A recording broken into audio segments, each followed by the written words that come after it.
Good afternoon, everyone. Welcome to the practical session of human resource management. So, in the morning session, we studied training and development program.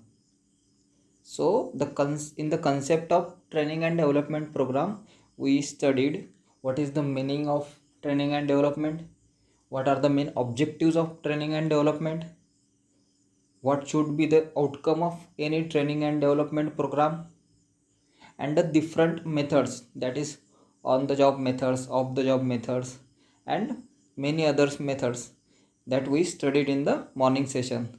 So now in the practical session we will study the process of training and development program. So what is training process?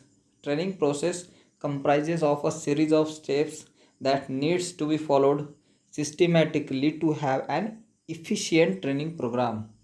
So for arranging a efficient training program, different steps are involved. So that steps we can call it as a training process. So let's see one by one. So different steps of training process. So following are the different steps such as assessing the training needs, setting the training objectives, then selecting appropriate method for training, then implementing the training program, then evaluating the training program, and giving feedback of the client. So these are the steps which included in arranging the training and development program. So first one, assessing the training needs. So first and most important step before arranging the training and development program is assessing the training needs, which are different requirements for the training and development program. So starting point for all the training, it means assessing the needs is the first point or the starting point for starting or arranging any training and development program. So it will justify an investment for training. So the assessing the need will justify that what is the requirement or what should be the expenses for the arrangement of training program. Then difference between standard performance and actual performance. So the assessing needs will ensure that what should be the standard performance of the training program and what is the actual performance. That's why assessing the needs before the arranging the training and development program is important. So assessing the training needs will reply why, what, when, where, and who. So why to arrange the training and development program? Then what should be the agenda of training and development program?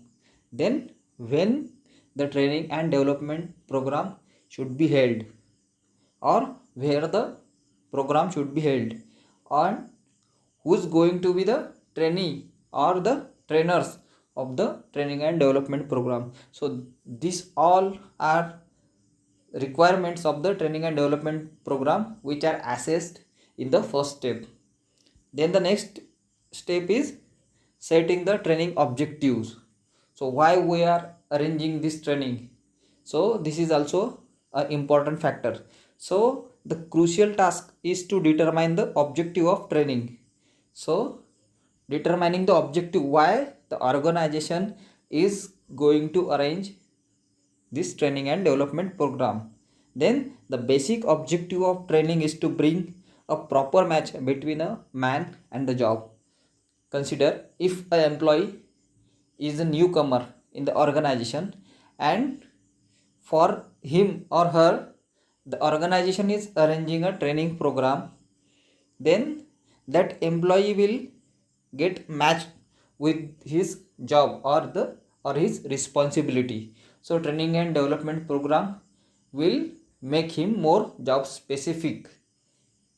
Then the ultimate goal is to bridge the gap between the current and desired performance.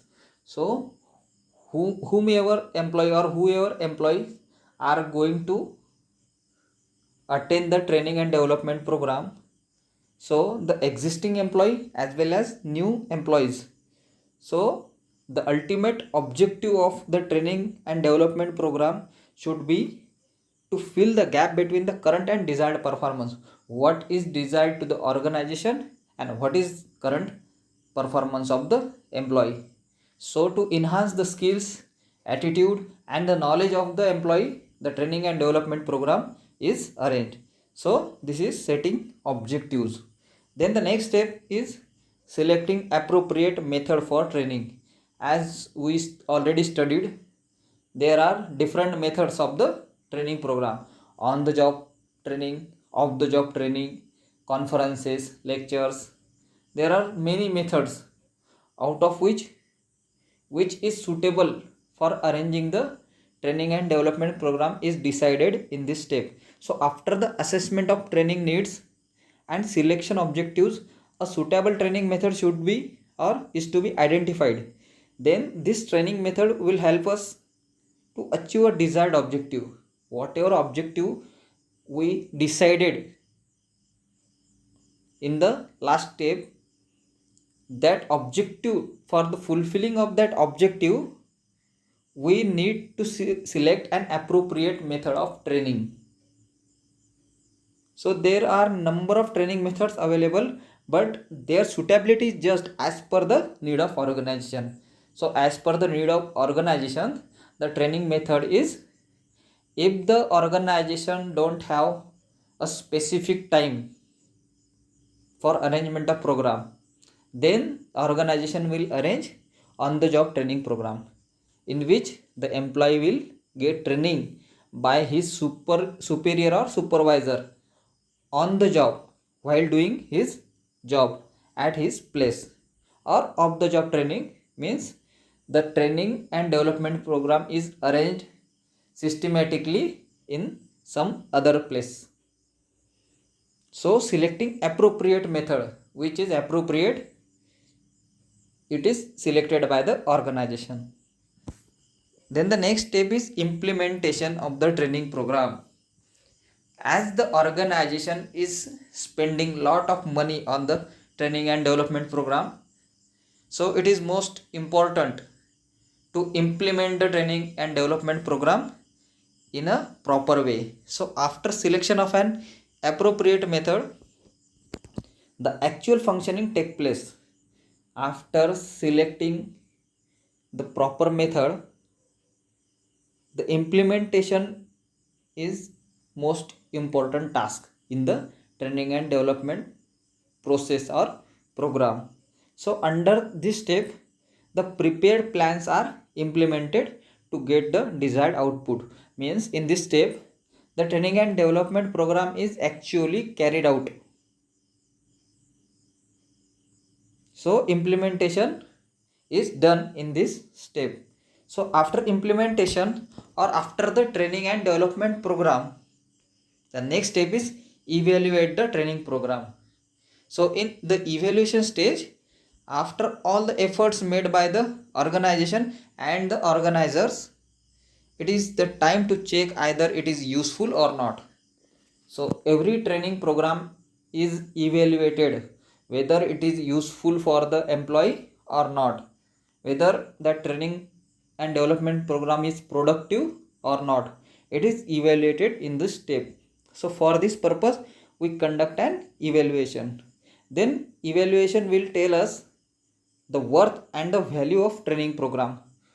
So employee will reflect, or if the skills of employee are increased or enhanced, then that training and development program is successful.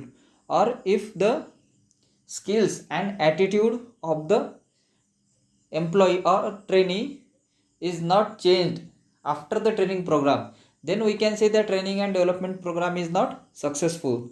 So the evaluation is important after any training and development program. Then the next step is feedback of the client. So finally, the feedback mechanism is created in order to identify the weak areas in the training program. So in the last stage, the organizer will collect a feedback from different trainee as well as the trainers. What are the weak areas of the training program, what should be the or what will be the improvement for the future. So feedback mechanism is also important, so we will improve this area in the future. So for this purpose, information relating to the classroom, trainers behavior, material and overall experience is asked. So feedback is taken from the different trainers as well as from the trainee, and it is given to the top management of the organization or the organizer of the training and development program. So in future they will work on the weak areas and improve the training and development program. So this was the process of the training and development program. So in the morning session we studied what is training and development, and now we studied what is the training process. So thank you, and thank you for joining the practical session. Thank you.